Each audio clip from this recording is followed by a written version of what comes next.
ಆಸರ ಟಿವಿಯ ಎಲ್ಲ ವೀಕ್ಷಕರಿಗೆ ಯೌವನಸ್ಥರ ನಿರೀಕ್ಷೆ ಈ ಕಾರ್ಯಕ್ರಮಕ್ಕೆ ಆತ್ಮೀಯ ಸ್ವಾಗತ ಬಯಸ್ತೇನೆ. ಪ್ರಿಯ ವೀಕ್ಷಕರೇ, ಇಂದು ನಮ್ಮ ಮಧ್ಯದಲ್ಲಿ ತಮ್ಮ ಯೌವನದ ನಿರೀಕ್ಷೆ ಯಾವ ರೀತಿ ಕ್ರಿಸ್ತ ಸ್ವಾಮಿ ಕಂಡುಕೊಂಡರು, ಯಾವ ರೀತಿ ಅವರು ಕ್ರಿಸ್ತನಿಗೋಸ್ಕರ ಜೀವಿಸ್ತಿದ್ದಾರೆ, ಅವರ ನಿರೀಕ್ಷೆ ಏನು ಎಂಬುದಾಗಿ ತಮ್ಮ ಜೀವಿತದ ನಿರೀಕ್ಷೆಯನ್ನು ಹಂಚಿಕೊಳ್ಳುವುದಕ್ಕಾಗಿ ಸಹೋದರಿ ಚಿತ್ರ ಎನ್ ಅವರಿದ್ದಾರೆ. ಅವರನ್ನು ಆಸರ ಟಿವಿಯ ಪರವಾಗಿ ಹಾಗೂ ಎಲ್ಲ ವೀಕ್ಷಕರ ಪರವಾಗಿ ಆತ್ಮೀಯವಾಗಿ ನಾನು ಸ್ವಾಗತ ಮಾಡ್ತೇನೆ. ನಿಮಗೆ ಸ್ವಾಗತ ಸಿಸ್ಟರ್. ಸಿಸ್ಟರ್, ಎಲ್ಲಿ ವಾಸ ಮಾಡ್ತಾಯಿದ್ದೀರಾ? ನಿಮ್ಮ ಊರು ಯಾವುದು? ಹೊಸದುರ್ಗ. ಓಕೆ, ಹೊಸದುರ್ಗದಲ್ಲಿ ಈಗ ವಾಸ ಮಾಡ್ತಿದ್ದೀರಾ. ನಿಮ್ಮ ತಂದೆ ತಾಯಿ ಎಲ್ಲಿ ಯಾವ ಊರಿನವರು? ನಮ್ಮ ತಂದೆ ಬಂದು ಫಸ್ಟ್ ಕೇರಳ ಅಲ್ಲಿದ್ದರು. ಓಕೆ. ಆಮೇಲೆ ಹೊಸದುರ್ಗದಿಂದ 10 ಕಿಲೋಮೀಟ್ರ್ ಅವ್ರದ್ದು ಅದು ಊರು. ನಮ್ಮ ತಾಯಿ ಬಂದು ಶಿವಮೊಗ್ಗದ ಹತ್ರ ಸಾಗರ ಅಂತ. ಸರಿ, ಕೇರಳದಲ್ಲಿದ್ದೀರಾ? ನಮ್ಮ ತಂದೆ ಅಲ್ಲಿದ್ದರು. ಕೇರಳದಲ್ಲಿ ಆಮೇಲೆ ಅಲ್ಲಿ ಬಿಸ್ನೆಸ್ ಮಾಡ್ತಿದ್ರಲ್ಲ, ನಮ್ಮ ತಾಯಿದು ಹುಟ್ಟೂರು ಶಿವಮೊಗ್ಗದ ಹತ್ರ ಸಾಗರದಲ್ಲಿ. ಓಕೆ, ಅವರು ಹೊಸದುರ್ಗಕ್ಕೆ ಯಾವಾಗ ಬಂದರು ಮತ್ತೆ ಫ್ಯಾಮಿಲಿಯಾಗಿ? ಫಸ್ಟಿಗೆ ಅಲ್ಲೇ ಕೇರಳದ ಹತ್ರ ಬಿಸ್ನೆಸ್ ಮಾಡ್ತಿದ್ರು, ನಾವು ಅಲ್ಲೇ ಹುಟ್ಟಿದ್ವಿ. ನೀವು ಅಲ್ಲೇ ಹುಟ್ಟಿದವರು? ಅಲ್ಲೇ ಹುಟ್ಟಿದ್ವಿ. ಆಮೇಲೆ ಬಿಸ್ನೆಸ್ ಮಾಡ್ತಾ ಮಾಡ್ತಾ ಫುಲ್ಲು ಲಾಸ್ ಆಯ್ತಲ್ಲ, ಆಮೇಲೆ ಹಿಂಗೆ ಬಂದು ಹೊಸದುರ್ಗದಲ್ಲಿ ಸೆಟ್ಲ್ ಆದ್ವಿ. ನೀವಾಗ ವಿದ್ಯಾಭ್ಯಾಸ ಎಲ್ಲಿ ಮಾಡಿದಿರಿ? ನಿಮ್ಮ ವಿದ್ಯಾಭ್ಯಾಸ ಇಲ್ಲೇ ಹೊಸದುರ್ಗ ಹತ್ರ. ಓಕೆ, ಶಾಲೆ ಹೋಗೋ ಸಮಯದಲ್ಲಿ ಇಲ್ಲಿ ಬಂದು ಆಗಿತ್ತು ಹಾಗಾದರೆ? ಓಕೆ, ನೀವು ಇಲ್ಲಿ ಕಲೀಲಿಕ್ಕೆ ಶುರು ಮಾಡಿ, ಹೊಸದುರ್ಗದಲ್ಲಿ ಕಲೀಲಿಕ್ಕೆ ಶುರು ಮಾಡಿದಿರಿ. ಓಕೆ ಸಿಸ್ಟರ್, ನೀವು ಶಾಲೆಗೆ ಹೋಗುವಂಥ ಸಮಯದಲ್ಲಿ ನಿಮ್ಮ ಒಂದು ಮನೆಯ ಪರಿಸ್ಥಿತಿ ಯಾವ ರೀತಿ ಇತ್ತು? ಈಗ ತಾನು ಹೇಳಿದರೆ ಆರ್ಥಿಕ ಅಂದರೆ ಬಿಸ್ನೆಸ್ಸಲ್ಲಿ ಲಾಸ್ ಆಯಿತು ಎಂಬುದಾಗಿ. ಏನು ಬಿಸ್ನೆಸ್ ಮಾಡ್ತಿದ್ರು ಅವರು? ಅಂದರೆ ಮಾಮೂಲಿ ಆ ಕಡೆ ಅಂದರೆ ಗ್ಲಾಸ್ ಐಟಮ್ ಎಲ್ಲ ಇರುತ್ತಲ್ಲ, ಅದು ಮಾಡ್ತಿದ್ರು. ಆಮೇಲೆ ನಾವು ಸಣ್ಣವರಿದ್ದಾಗ ಇಲ್ಲೇ ವಾಸ ಮಾಡ್ತಿದ್ವಿ. ನಮ್ಮ ತಂದೆ ಮತ್ತೆ ಫಸ್ಟ್ ಇಲ್ಲಿ ಬಿಟ್ಟು ಮತ್ತೆ ಬೆಂಗಳೂರಿಗೆ ಹೋದರು.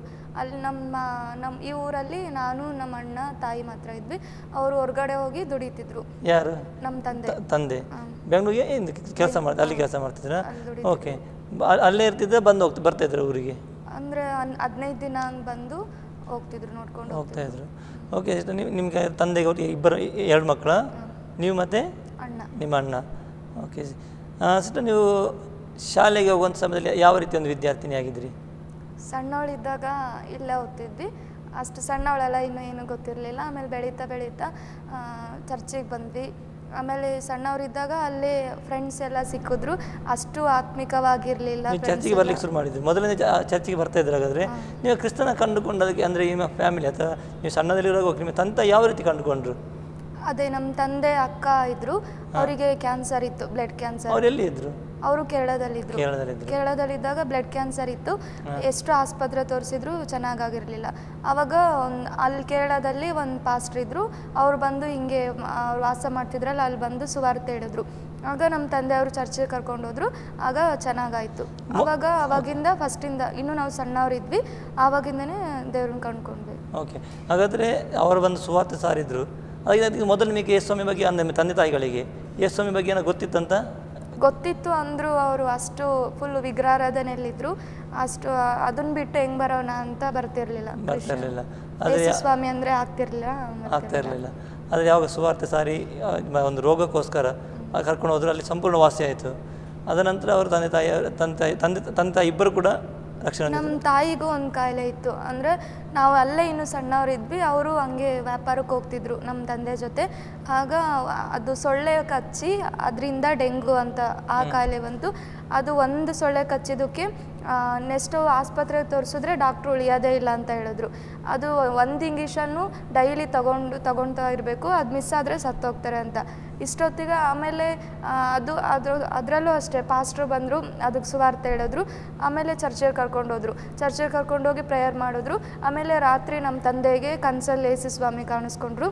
ನಮ್ಮ ತಾಯಿಗೂ ದರ್ಶನ ಕೊಟ್ಟರು ಯೇಸುಸ್ವಾಮಿ. ಆವಾಗ ಬೆಳಗ್ಗೆ ಚರ್ಚಿಗೆ ಹೋದರು. ಬೆಳಗ್ಗೆ ಹೋದಾಗ ಪ್ರೇಯರ್ ಮಾಡಿಸ್ಕೊಂಡು ಮತ್ತೆ ಆಸ್ಪತ್ರೆಗೆ ಬಂದು ಚೆಕ್ ಮಾಡಿಸಿದ್ರೆ ಆ ರೋಗ ಫುಲ್ಲು ಏನೂ ಇರಲಿಲ್ಲ. ದೇವರೆಲ್ಲ ಗುಣ ಮಾಡಿದರು. ಅದೇನಾದರೂ ಈಗಿರಲಿ, ನಾವು ಏನಾದರೂ ಯೇಸುಸ್ವಾಮಿನ ಕಂಡ್ಕೊಂಡಿರಲಿಲ್ಲ ಅಂದರೆ ನಮ್ಮ ತಾಯಿ ಉಳಿತಿರ್ಲಿಲ್ಲ. ಈಗ ಅನಾಥರಾಗ್ತಿದ್ವಿ ನಾವು.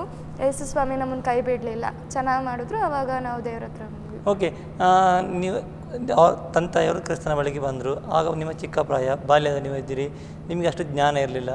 ನೀವು ಅದೇ ವಾಪಸ್ಸು ಹೊಸದುರ್ಗಕ್ಕೆ ಅಂದರೆ ತಂದೆ ತಾಯಿಯೊಟ್ಟಿಗೆ ವಾಪಸ್ ಹೊಸದುರ್ಗಕ್ಕೆ ಬಂದ್ರಿ. ಅಲ್ಲಿ ನೀವು ಬೆಳೀತಾ ಇದ್ರಿ.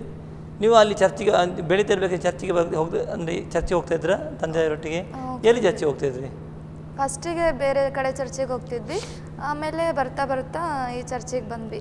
ಅಲ್ಲೂ ಸಣ್ಣವರಿದ್ದಾಗ ಚೆನ್ನಾಗಿ ದೇವರಲ್ಲಿ ಬೆಳೀತಿದ್ವಿ, ವಾಕ್ಯ ಅದರಲ್ಲಿ ಚೆನ್ನಾಗಿ ಬೆಳೀತಿದ್ವಿ, ಆಮೇಲೆ ಪ್ರಾರ್ಥನೆಯಲ್ಲೂ ಬೆಳೀತಿದ್ವು. ಅದೇ ಕಂಟಿನ್ಯೂ ಆಗಿ ಈ ಚರ್ಚಿಗೆ ಬಂದ್ವಿ. ಈ ಚರ್ಚ್ ಅಂದರೆ ಕಲ್ವಾರಿ ಬೇತೇಲ್ ಚರ್ಚ್ ಬಂದ್ವಿ, ಹೊಸದುರ್ಗದಲ್ಲಿ ಬಂದ್ವಿ. ಇನ್ನು ಹೆಚ್ಚಾಗಿ ಚಿಕ್ಕಂದಿನಿಂದಲೇ ಆತ್ಮಿಕವಾಗಿ ಬೆಳೆಯೋಕ್ಕೆ ಸಹಾಯ ಆಯಿತು. ಓಕೆ ಸಿಸ್ಟರ್, ನೀವು ಶಾಲೆಗೆ ಹೋಗುವಂಥ ಸಮಯದಲ್ಲಿ ಈಗ ಏನು ಮಾಡ್ತಿದ್ದೀರಿ ನೀವು? ಈಗ first P U first P U C ಕಲಿತಾ ಇದ್ದೀರಾ. ಓಕೆ, ನೀವು ಒಂದು ನಿಮ್ಮ ಸ್ವಭಾವ ಯಾವ ರೀತಿ ಉಂಟು ಈಗ ಅಂದರೆ ಕಾಲೇಜಲ್ಲಿ? ಅಂದರೆ ಫ್ರೆಂಡ್ಸ್ ಜೊತೆ ಎಲ್ಲ ಅಷ್ಟು ಅಂದರೆ second P U first P ಯಲ್ಲೇ ಇಬ್ಬರು ಕ್ರಿಶ್ಚಿಯನ್ ಫ್ರೆಂಡ್ಸ್ ಇದ್ದಾರೆ, ಅವ್ರ ಜೊತೆ ಇರ್ತೀನಿ. ಮತ್ತು ಅನ್ಯ ಹುಡುಗಿರ ಜೊತೆ ಮಾಮೂಲಿ ಅಷ್ಟೇ, ಏನು ಅಷ್ಟು ಕ್ಲೋಸ್ ಆಗಿರಲ್ಲ. ಆಮೇಲೆ ಅವ್ರ ಬಗ್ಗೆ ಅಲ್ಲೇ ಏನಾದರೂ ಇರ್ತೀನಿ, ಆಮೇಲೆ ಅವರಿಗೆ ಏನಾದರೂ ಸುವಾರ್ತೆ ಹೇಳ್ತೀನಿ, ದೇವ್ರ ಬಗ್ಗೆ ಹೇಳ್ತೀನಿ. ಅವರು ನನ್ನ ಜೊತೆ ಇರ್ತಾರೆ, ಹೇಳೋದು ಕೇಳ್ತಾರೆ. ಆಮೇಲೆ ನಾನೇನಾದರೂ ಬಂದರೆ ಈ ನಮ್ಮ ಚರ್ಚಲ್ಲಿ ಪ್ರೇಯರ್ ಐತೆ ಬರ್ರಿ ಅಂತ ಕರಿತಿರ್ತೀನಿ. ಆಮೇಲೆ ಅವರು ಬೇರೆ ಅವ್ರ ವಿಷಯ ಧಾರಾವಾಹಿ ಹಂಗೆ ಮಾತಾಡ್ತಿದ್ರೆ ನಾನು ಬಂದಾಗ ನಾನು ಸುಮ್ಮನೆ ಎಲ್ಲಾದರೂ ಕರೀತಾರೆ ಫಂಕ್ಷನಿಗೆ ಹೋಗೋಣ ಬಾ ಅಂತ, ಅದಕ್ಕೆ ನಾನು ಬರಲ್ಲ, ನಮ್ಮ ಚರ್ಚಲ್ಲಿ ಪ್ರೇಯರ್ ಇದೆ ಅಂದಾಗ ನೆಕ್ಸ್ಟ್ ಟೈಮ್ ಅವ್ರು ಕರಿಯೋಕ್ಕೆ ನೋಡ್ತಾರೆ. ಆಮೇಲೆ ಅವರೇ ಹೇಳ್ತಾರೆ ಇವಳು ಬರಲ್ಲ, ಅವ್ರ ಚರ್ಚಿಗೆ ಹೋಗ್ತಾಳೆ ಅವಳೆ ಅಂತ ಹಂಗೆ ಹೇಳ್ತಾರೆ. ಅವರಿಗೂ ಆತ್ಮಿಕವಾಗಿ ಅವ್ರ ಜೊತೆ ಇದ್ದೀನಿ ಮಾಡ್ತೀರಾ. ಓಕೆ ಸಿಸ್ಟರ್, ನೀವು ಚರ್ಚಿಗೆ ಬರ್ತಾ ಇದ್ದೀರಾ, ಆರಾಧನೆಯಲ್ಲಿ ನಿಮ್ಮ ತಂದೆ ತಾಯಿ ರಕ್ಷಣೆ ಹೊಂದಿದ್ದಾರೆ. ನೀವು ಕ್ರಿಸ್ತನನ್ನು ವೈಯಕ್ತಿಕವಾಗಿ ಯಾವಾಗ ನಿಮ್ಮ ಸ್ವಂತ ರಕ್ಷಣೆಗೆ ಅಂಗೀಕಾರ ಮಾಡಿಕೊಂಡ್ರಿ? ಅಂದರೆ ಯಾಕೆಂದರೆ ನಿಮ್ಮ ತಂದೆ ತಾಯಿ ಅಂಗೀಕಾರ ಮಾಡ್ಕೊಂಡಿದ್ದಾರೆ, ಓಕೆ, ಅದು ಅವರ ವೈಯಕ್ತಿಕ ಆಯಿತು. ನಿಮ್ಮ ಜೀವಿತದಲ್ಲಿ ಯೇಸು ಸ್ವಾಮಿಯನ್ನು ನೀವು ಅಂಗೀಕಾರ ಮಾಡ್ಕೊಂಡಿದ್ದೀರಾ? ಸಣ್ಣವರಿದ್ದಾಗ ಅದೇ ಚರ್ಚಿಗೆ ಹೋಗ್ತಾ ಬರ್ತಾ ಇದ್ವಿ. ಆಮೇಲೆ ಬರ್ತಾ ಬರ್ತಾ ದೀಕ್ಷಾ ಸ್ನಾನ ತಗೊಂಡ್ವಿ, 2017 ತಗೊಂಡ್ವಿ. ಆಮೇಲೆ ಕಲ್ವಾರಿ ಬೇತೇಲ್ ಚರ್ಚಲ್ಲಿ ಬಂದ್ವಿ, ಅಲ್ಲಿಂದ ಇನ್ನೂ ಆತ್ಮಿಕವಾಗಿ ಬೆಳೀತಿದ್ವಿ. ಓಕೆ, ದೀಕ್ಷಾ ಸ್ನಾನ ತಗೊಂಡ್ರಿ, ಯಾವಾಗ ತಗೊಂಡ್ರಿ? 2017 ನೀವು ಅಲ್ಲಿ ಕ್ರಿಸ್ತನಿಗೆ ನಿಮ್ಮನ್ನು ಸಂಪೂರ್ಣವಾಗಿ ಒಪ್ಪಿಸ್ಕೊಟ್ರಿ. ಓಕೆ ಸಿಸ್ಟರ್, ಈಗ ಇನ್ನೊಂದು ಕೇಳಲಿಕ್ಕೆ ಇಷ್ಟಪಡ್ತೀನಿ. ಅಂತಂದರೆ ನೀವು ಮನೆಯಲ್ಲಿ ನೀವು ಪ್ರಾರ್ಥನೆ ಮಾಡ್ತೀರಾ? ವೈಯಕ್ತಿಕ ಪ್ರಾರ್ಥನೆ ಮಾಡ್ತೀವಿ, ಮತ್ತು ರಜೆ ಇದ್ದಾಗ ಮಾಡ್ತೀವಿ.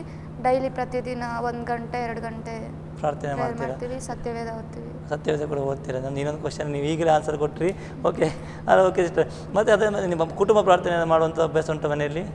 ಕುಟುಂಬ ಪ್ರಾರ್ಥನೆ ಮಾಡಿ ಬೆಳಗ್ಗೆ ಮುಂಜಾನೆ ಅಂದರೆ ಆಗಲ್ಲ, ಅವರು ನಮ್ಮ ತಂದೆ ತಾಯಿ ಬಿಸ್ನೆಸ್ಸಿಗೆ ಹೋಗ್ತಾರಲ್ಲ, ಸಂಜೆ ರಾತ್ರಿ ಟೈಮ್ ಮಾಡ್ತೀವಿ. ರಾತ್ರಿ ಟೈಮ್ ಪ್ರಾರ್ಥನೆ ಮಾಡ್ತೀರಾ?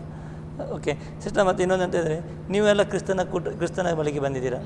ನಿಮ್ಮ ನೆರೆಕರೆಯವರು ಅಥವಾ ನಿಮ್ಮ ಬದಿ ಮನೆಯಲ್ಲಿರುವಂಥವ್ರು ಅಥವಾ ನಿಮ್ಮ ನೆಂಟರಿಷ್ಟರು ಅಥವಾ ನಿಮ್ಮ ಕುಟುಂಬದವರು ನಿಮ್ಮ ಜೀವಿತ ನೋಡಿ ಏನು ಹೇಳ್ತಾರೆ? ನಮ್ಮ ಕಡೆ ನಮ್ಮ ದೊಡ್ಡಪ್ಪ ದೊಡ್ಡಮ್ಮ ಅವರೆಲ್ಲ ಅವರಂದರೆ ಫುಲ್ ಅಫಿಷಿಯಲ್ಸೇ ಜ್ಯೋತಿಷ ಹಂಗೆ ಮಾಡ್ತಾರೆ. ಅಂದರೂ ಅಷ್ಟೊಂದು ಜನ ರಕ್ಷಣೆ ಹೊಂದಿಲ್ಲ, 1-2-3 ಫ್ಯಾಮಿಲಿ ರಕ್ಷಣೆ ಹೊಂದಿದ್ದಾರೆ. ಅಂದರೂ ನಾವು ಯೇಸುಸ್ವಾಮಿ ನಂಬಿದ್ದೀವಂತ ಗೊತ್ತವರಿಗೆ ಏನಾದರೂ ಫಂಕ್ಷನ್ಸ್ ಪೂಜೆ ಇದ್ದಾಗೆಲ್ಲ ಕರೆಯಲ್ಲ. ಅಂದರೆ ನೀವು ಚರ್ಚೆಗೆ ಹೋಗ್ತೀರಾ ಅಂತ ಗೊತ್ತು, ಅದೇನು ಅಡ್ಡಿ ಮಾಡಲ್ಲ. ಅಂದರೆ ನಾವು ನಂಬಿದ್ದೀವಂತ ಗೊತ್ತು, ಅವರು ರಕ್ಷಣೆಗೆ ಬರಲಿ ಅಂತ ನಾವು ಪ್ರಾರ್ಥನೆ ಮಾಡ್ತೀರಾ. ಅಂದರೆ ಅವ್ರು ನಿಮಗೆ ಅಂತ ಉಪದ್ರ ಮಾಡಲ್ಲ? ಅಂದರೆ ನೀವು ಯಾಕೆ ಹೋಗ್ತೀರಾ, ನೀವು ಹಾಗೆಲ್ಲ ಹೋಗಬೇಡಿ ಅಂತ ಏನಾದರೂ ಫ್ರೀ ಟೈಮ್ ಹೋದಾಗ ಅವರು ನಾವು ಚರ್ಚೆ ಮಾಡ್ತೀವಿ, ನಿಮ್ಮ ದೇವ್ರು ಹಿಂಗೆ ಹಂಗೆ ಅಂತ. ನೀವು ಕುಟುಂಬಸ್ಥರಾಗಿ ಚರ್ಚೆ ಮಾಡ್ತೀವಿ. ಓಕೆ, ಅಂದರೆ ನೀವು ಕ್ರಿಸ್ತನ ಬಗ್ಗೆ ಅವ್ರಿಗೆ ಸುವಾರ್ತೆ ಸಾರ್ತೀರಾ? ಸಾರ್ತೀವಿ. ಓಕೆ ಸಿಸ್ಟರ್, ಸಂತೋಷ. ಸಿಸ್ಟರ್, ನೀವು ಕಾಲೇಜಿಗೆ ಹೋಗ್ತಾ ಇದ್ದೀರಾ, ಈಗ ಎಷ್ಟನೇ ಕಾಲೇಜ್? First P U ಕಲಿತಿದ್ದೀರಾ.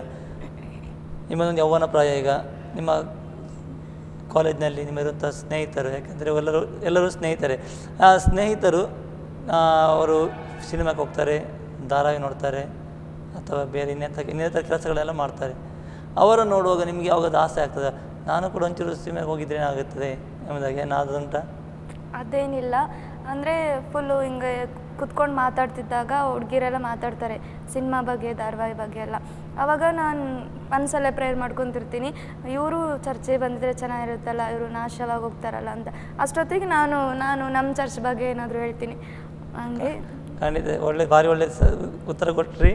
ಯಾಕಂದ್ರೆ ನಾನು ಕೇಳಿದೆ ನೀವು ಅವರಾಗಿ ಆಗಲಿಕ್ಕೆ ಇಷ್ಟಪಡ್ತೀರ ಎಂಬುದಾಗಿ, ಆದರೆ ನಿಮ್ಮ ಆಸೆ ಅವರು ನನ್ನಾಗಿ ಆಗಿದ್ರೆ ಒಳ್ಳೆಯದು ಎಂಬುದಾಗಿ. ತುಂಬ ಒಳ್ಳೆಯ ಸಿಸ್ಟರ್, ನೀವು ಈಗ ಕಲ್ವಾರಿ ಬೇತೇಲ್ ಚರ್ಚ್ ಆ ಸಭೆಯ ಒಂದು ಸಕ್ರಿಯ ಸದಸ್ಯರಾಗಿ ನೀವು ಇದ್ದೀರಾ. ನೀವೊಂದು ಇಲ್ಲಿ ಆತ್ಮಿಕವಾಗಿ ಬೆಳೀತಿದ್ದೀರಾ. ಇಲ್ಲಿ ನೀವು ಯಾವ ರೀತಿ ಒಂದು ಸೇವೆಗೆ ಸಹಕಾರಿಯನ್ನು ಮಾಡುವಂಥದ್ದು ಉಂಟಾ ಸಿಸ್ಟರ್? ಇದೆ, ಇಲ್ಲಿ ಪ್ರೇಯರ್ ನಡೀತಿದ್ರೆ ಬರ್ತೀವಿ, ಮತ್ತು ರಜೆ ಇದ್ದಾಗ ಫಾಸ್ಟಿಂಗ್ ಪ್ರೇಯರ್ ಮಾಡ್ತೀವಿ, ಕ್ವೈರ್ ಟೀಮಲ್ಲಿದ್ದೀವಿ, ಮತ್ತು ಸಭೆ ಎಲ್ಲ ಕಾರ್ಯಗಳಲ್ಲಿ ಭಾಗಿಯಾಗ್ತೀವಿ, ಸೇವೆಗೆ ಪ್ರೋತ್ಸಾಹ ಮಾಡ್ತೀರಿ. ನಿಮ್ಮ ಸಭಾಪಾಲಕಿ ಅಥವಾ ಪಾಸ್ಟಪ್ಪ ಅಥವಾ ನಿಮ್ಮ ತಂದೆ, ಆತ್ಮಿಕ ತಂದೆ ತಾಯಿ, ಇವರ ಬಗ್ಗೆ ನೀವು ಏನು ಹೇಳಲಿಕ್ಕೆ ಇಷ್ಟಪಡ್ತೀರಾ? ಫುಲ್ ನಮ್ಮ ಆತ್ಮಿಕ ತಂದೆ ತಾಯಿ ಥರನೇ ಸಿಕ್ಕಿದ್ದಾರೆ ನಮಗೂ. ಫುಲ್ಲು ದೇವರಲ್ಲಿ ಚೆನ್ನಾಗಿ ಬೆಳೆಸ್ತಾರೆ. ನಾವೇನಾದರೂ ಕೆಟ್ಟ ಮಾರ್ಗದಲ್ಲಿ ಹೋಗ್ತಿದ್ರೆ ಇದು ಮಾಡಬೇಡ್ರಿ ಅಂತ ಗದರಿಸ್ತಾರೆ. ನಾವು ಆದರೆ ಗದರಿಸಿದಾಗ ನಮಗೆ ಸ್ವಲ್ಪ ಬೇಜಾರಾಗುತ್ತೆ, ಅಳು ಬರುತ್ತೆ. ಆಮೇಲೆ ಅದನ್ನು ಮನಸ್ಸಿಗೆ ತಗೊಳ್ಳಲ್ಲ, ಹಂಗೆ ಪ್ರೀತಿ ಮಾಡ್ತಾರೆ. ಆಮೇಲೆ ಎಲ್ಲರನ್ನೂ ಸಮಾನವಾಗಿ ನೋಡ್ತಾರೆ. ಮತ್ತು ನಾವು ಏನಾದರೂ ಒಬ್ಬ ದುಃಖದಲ್ಲಿದ್ದಾಗ ಸಂತೈಸ್ತಾರೆ. ಒಳ್ಳೆ ಆತ್ಮಿಕ ತಂದೆ ತಾಯಿ ಸಿಕ್ಕಿದ್ದಾರೆ. ಮತ್ತು ನಮ್ಮ ಜೊತೆ ಫ್ರೆಂಡ್ಲಿ ಆಗಿರ್ತಾರೆ, ಕ್ಲೋಸ್ ಆಗಿರ್ತಾರೆ. ತುಂಬ ಸಂತೋಷವಾಗಿದ್ದೀರಾ ಸಿಸ್ಟರ್. ಇನ್ನೊಂದು ಕ್ವಶನ್, ನಿಮ್ಮ ಆತ್ಮಿಕ ಜೀವಿತಕ್ಕೂ ನೀವು ಜೀವಿಸ್ತಿರೋ ಆತ್ಮಿಕ ಜೀವಿತಕ್ಕೂ ಲೋಕದವರು ಜೀವಿಸುವಂಥ ಲೋಕ ಜೀವಿತಕ್ಕೂ ಏನೋ ವ್ಯತ್ಯಾಸ ನೀವು ಕಾಣ್ತೀರಾ? ಯಾವ ರೀತಿ ನಿಮ್ಮನ್ನು ಅವರಿಂದ ಒಂದು ಬೇರೆ ರೀತಿಯಾಗಿ ನೋಡ್ಕೊಳ್ತೀರಾ ನೀವು? ಯಾವ ರೀತಿ ಅಂದರೆ ಅದೇ ದೇವರು ಕೇಳ್ದಂಗೆ ಅನ್ಯ ಜನಗಳ ಎದುರಿನಲ್ಲೇ ನಮ್ಮನ್ನು ಪ್ರತ್ಯೇಕಪಡಿಸಿದ್ದಾರೆ. ಅವರು ಆತ್ಮಿಕ ಜೀವಿತಕ್ಕೂ ನಮ್ಮ ಆತ್ಮಿಕ ಜೀವಿತ ಬಹಳ ಡಿಫ್ರೆನ್ಸು. ನಾವು ಅವ್ರ ಥರ ಇದ್ದಿದ್ರೆ ಎಲ್ಲೋ ನಾಶವಾಗಿ ಹೋಗ್ತಿದ್ವಿ. ದೇವರು ಇಂಥ ದೊಡ್ಡ ದೇವ್ರು ಸಿಗ್ತಾನೆ ಇರಲಿಲ್ಲ. ಆದರೂ ದೇವ್ರ ಪ್ರೀತಿ, ನಮಗೆ ದೇವ್ರ ಕೃಪೆಯಿಂದ ಯಾವ ಯೋಗ್ಯತೆ ಇಲ್ಲದ ನಮ್ಮನ್ನು ಯೋಗ್ಯರನ್ನಾಗಿ ಮಾಡಿದ್ದಾರೆ. ಅದರಿಂದ ಅನ್ಯ ಜನಗಳೆದುರನಲ್ಲೇ ನಾವು ಓದೋಂಥ ಕಾಲೇಜಲ್ಲಾಗಿರಲಿ, ಹೋಗೋಣ ಸ್ಥಳಗಳಲ್ಲಾಗಿರಲಿ, ಈ ಲೋಕದ ಜ್ಞಾನವಂತರ ಮುಂದೆ ನಮ್ಮನ್ನು ಆತನು ಎಂದಿಗೂ ನಮ್ಮನ್ನು ಕಡಿಮೆ ಮಾಡದೆ ಎಲ್ಲ ವಿಷಯಗಳಲ್ಲಿ ನಮ್ಮನ್ನು ಶಿರಸ್ಸನ್ನಾಗಿಟ್ಟಿದ್ದಾರೆ. ಅಂದರೂ ಅವ್ರ ಜೀವಿತಕ್ಕೂ ನಮ್ಮ ಜೀವಿತಕ್ಕೂ ಡಿಫ್ರೆನ್ಸ್ ಭಾಳ ಆಯಿತು. ಓಕೆ, ಇನ್ನೊಂದು ಅಂತ ಹೇಳಿದರೆ, ಒಂದು ವೇಳೆ ನಿಮಗೆ ಯಾರಾದರೂ ಬಂದು ನೀನು ಕ್ರಿಸ್ತನನ್ನು ನಂಬಾರ್ದು, ನೀನು ಕ್ರಿಸ್ತನ ಬಳಿಗೆ ಹೋಗಬೇಡ, ನಿನಗೆ ಒಂದು ವೇಳೆ ಆತನ ಬಿಡೋದಾದರೆ ನಾನು ನಿನಗೆ ಆ ರೀತಿ ಐಶ್ವರ್ಯ ಆಗಲಿ ಏನೇ ಆಗಲಿ ಲೋಕದ ಆಸೆ ತೋರಿಸಿದ್ರೆ ನೀವು ಏನು ಮಾಡ್ತೀರಾ? ಒಂದು ವೇಳೆ ಐಶ್ವರ್ಯ ಅಥವಾ ನೀವು ಉತ್ತಮ, ಈಗ ನೀವು ಕಲಿದು ನೆಕ್ಸ್ಟ್ ಇನ್ನೂ ಕೆಲಸಕ್ಕೆ ಹೋಗುವಂಥವ್ರು, ನೀವು ಉತ್ತಮ ಒಂದು ಕೆಲಸ ಕೊಡ್ತೇನೆ ಅಥವಾ ಇನ್ನು ಯಾವುದಾದ್ರು ಆಸೆ ತೋರಿಸಿದವಾಗ ನಿಮ್ಮ ಪ್ರತಿಕ್ರಿಯೆ ಏನಾಗುತ್ತೆ? ನಿಮ್ಮ ಹೃದಯದ ಅಂತ ಬಾಯಿ ಮಾತಲ್ಲಿ ಹೇಳಬೇಡಿ, ನಿಮ್ಮ ಹೃದಯದ ಅಂತ ಏನು ಮಾಡ್ತೀರಾ? ಅದೇ ಅಂಥ ಟೈಮ್ ಬಂದರೂ ಅದನ್ನು ಹೇಗೆ ಅದನ್ನು ಎದುರಿಸ್ಬೇಕಂತ ದೇವ್ರ ಹತ್ರ ಬೇಡ್ಕೋಬೇಕು. ಆಮೇಲೆ ಅದೆಲ್ಲ ಈ ಲೋಕದದೆಲ್ಲ ಕಸ ಅಂತ ಎಣಿಸಿ ಆತನ ರಾಜ್ಯಕ್ಕಾಗಿ ಏನಾದರೂ ಮಾಡಬೇಕು, ಸಾಯೋ ತನಕ ಆತನಲ್ಲಿ ಸಾಕ್ಷಿಯಾಗಿರಬೇಕು ಅಂತೇಳಿ ಆಸೆ ಇದೆ. ಒಂದು ವೇಳೆ ಯಾರಾದರೂ ನಿಮ್ಮ ಕ್ರಿಸ್ತನಿಗೋಸ್ಕರ ಹಿಂಸೆ ಮಾಡಲಿಕ್ಕೆ ಬಂದರೆ ನೀವು ಆ ಕ್ರಿಸ್ತನ ಬಿಟ್ಟು ಹಿಂದೆ ಹೋಗ್ತೀರಾ? ಇಲ್ಲ, ಸಹಿಸ್ಕೊಳೋ ಶಕ್ತಿ ದೇವ್ರು ಕೊಡಲಿ ಅಂತ ಪ್ರಾರ್ಥನೆ ಮಾಡ್ತೀರಾ? ತುಂಬ ಸಂತೋಷ ಸಿಸ್ಟರ್. ಕೊನೆಯದಾಗಿ ನಿಮ್ಮ ನಿರೀಕ್ಷೆ ಮುಂದೆ ನೀವು ಏನು ಮಾಡಬೇಕಂತ ಇದ್ದೀರಾ? ಮುಂದೆ ವಿದ್ಯಾಭ್ಯಾಸನೂ ಚೆನ್ನಾಗಿ ಮಾಡಬೇಕು ಮತ್ತು ದೇವರಲ್ಲಿ ಆತ್ಮಿಕವಾಗಿ ಬೆಳೆಯಬೇಕು. ನಮ್ಮಂಥ ಎಷ್ಟೋ ಯವನಸ್ಥರಿದ್ದಾರೆ, ಅವರಿಗೂ ಕೂಡ ಸುವಾರ್ತೆ ಸಾರಬೇಕು, ದೇವ್ರ ಬಗ್ಗೆ ಅವರಿಗೆ ಹೇಳಬೇಕು, ಅವ್ರನ್ನ ರಕ್ಷಣೆ ಮಾರ್ಗಕ್ಕೆ ತರಬೇಕು, ಮತ್ತು ದೇವ್ರಿಗೋಸ್ಕರ ಏನಾದರೂ ಮಾಡಲೇಬೇಕು, ಆತನ ರಾಜ್ಯವನ್ನು ಕಟ್ಟಬೇಕು. ಕ್ರಿಸ್ತನಿಗೋಸ್ಕರ ಏನಾದರೂ ಮಾಡಲೇಬೇಕು ಅಂದರೆ ನಿಮಗೋಸ್ಕರ ಕ್ರಿಸ್ತನ್ ಇಷ್ಟೆಲ್ಲ ಮಾಡಿದ್ದಾನೆ, ಆ ಕ್ರಿಸ್ತನಿಗೋಸ್ಕರ ಏನಾದರೂ ಮಾಡಬೇಕೆಂಬ ಆಸೆ ನಿಮಗಿದೆ. ತುಂಬ ಸಂತೋಷ ಸಿಸ್ಟರ್. ದೇವರು ನಿಮ್ಮನ್ನು ಇನ್ನೂ ಹೆಚ್ಚಾಗಿ ಆಶೀರ್ವಾದ ಮಾಡಲಿ. ಪ್ರಿಯ ವೀಕ್ಷಕರೇ, ಚಿತ್ರ ಎನ್ ಇವರ ಒಂದು ನಿರೀಕ್ಷೆ ನೀವು ನೋಡಿದ್ದೀರಿ. ಅವರು ಹೇಳ್ತಾರೆ, ಎಂಥ ಕಷ್ಟ ಬಂದರೂ ಎಂಥ ಶೋಧನೆ ಬಂದರೂ ಕೂಡ ಕ್ರಿಸ್ತನನ್ನು ನಾನು ಬಿಟ್ಟು ಹೋಗೋದಿಲ್ಲ. ಕೊನೆ ಉಸಿರಿರುವವರೆಗೆ, ಜೀವ ಹೋಗುವವರೆಗೆ ಕೂಡ ನಾನು ಕ್ರಿಸ್ತನಿಗೋಸ್ಕರ ನಿಲ್ತೇನೆ ಎಂಬಂಥ ಒಂದು ದೃಢ ತೀರ್ಮಾನ ತೆಗೆದುಕೊಂಡಿದ್ದಾರೆ. ಪ್ರಿಯರೇ, ನಾವು ಲೋಕಕ್ಕೋಸ್ಕರ ನಾವು ಜೀವಿಸುವವರಲ್ಲ ಪ್ರಿಯರೇ. ಈ ಯೌವನ ಪ್ರಾಯದ ನಾವು ಕ್ರಿಸ್ತನಿಗೋಸ್ಕರ ಏನಾದರೂ ಮಾಡಬೇಕು. ಈ ಯೌವನವನ್ನು ನಾವು ಕ್ರಿಸ್ತನಿಗೋಸ್ಕರ ಮುಡುಪಾಗಿಟ್ಟರೆ ಮಾತ್ರ ಅನೇಕ ಯೌವನಸ್ಥರ ನಾವು ಗೆದ್ದುಕೊಳ್ಳಲಿಕ್ಕೆ ಸಾಧ್ಯ ಉಂಟು ಪ್ರಿಯರೇ. ಒಂದು ವೇಳೆ ಈ ಸಮಯದಲ್ಲಿ ನೀವು ಕೂಡ ಆ ಹಳೆ ಜೀವಿತ ಅಥವಾ ಕ್ರಿಸ್ತನನ್ನು ಬಿಟ್ಟಂಥ ಜೀವಿತದಲ್ಲಿ ನೀವಿರುವುದಾದರೆ, ನಿಮ್ಮ ಯೌವನ ಪ್ರಾಯವನ್ನು ಬೇಡವಾದಂಥ ದುಶ್ಚಟಗಳಿಗೆ ಒಪ್ಪಿಸಿಕೊಟ್ಟಿರುವುದಾಗಿದ್ದರೆ ಕ್ರಿಸ್ತನ ಬಳಿಗೆ ಬನ್ನಿ. ಆತ ನಿಮಗೆ ಬಿಡುಗಡೆಗೊಳಿಗೆ ಶಕ್ತನಾಗಿದ್ದಾನೆ. ಆತ ನಿಮ್ಮನ್ನು ಉತ್ತಮ ಒಂದು ಮಾರ್ಗದಲ್ಲಿ ನಡೆಸಲಿಕ್ಕೆ ಶಕ್ತನಾಗಿದ್ದಾನೆ ಪ್ರಿಯರೇ. ಈ ಲೋಕಕ್ಕೋಸ್ಕರ ಬದುಕಿದ್ದು ಸಾಕು, ಇನ್ನು ಮುಂದೆ ಅದನ್ನು ಕ್ರಿಸ್ತನಿಗೋಸ್ಕರ ಬದುಕುವ ತೀರ್ಮಾನ ತೆಗೆದುಕೊಳ್ಳಿ. ದೇವರು ನಿಮ್ಮನ್ನು ಆಶೀರ್ವಾದ ಮಾಡಲಿ. ಮುಂದಿನ ಸಂಚಿಕೆಯಲ್ಲಿ ಇನ್ನೊಂದು ಯೌವನಸ್ಥರೊಂದಿಗೆ ನಿಮ್ಮ ಮುಂದೆ ಬರಲಿಕ್ಕಿದ್ದೇವೆ. ಅಲ್ಲಿಯವರೆಗೆ ವೀಕ್ಷಿಸಿ ಆಸರೆ TV. ವಂದನೆಗಳು.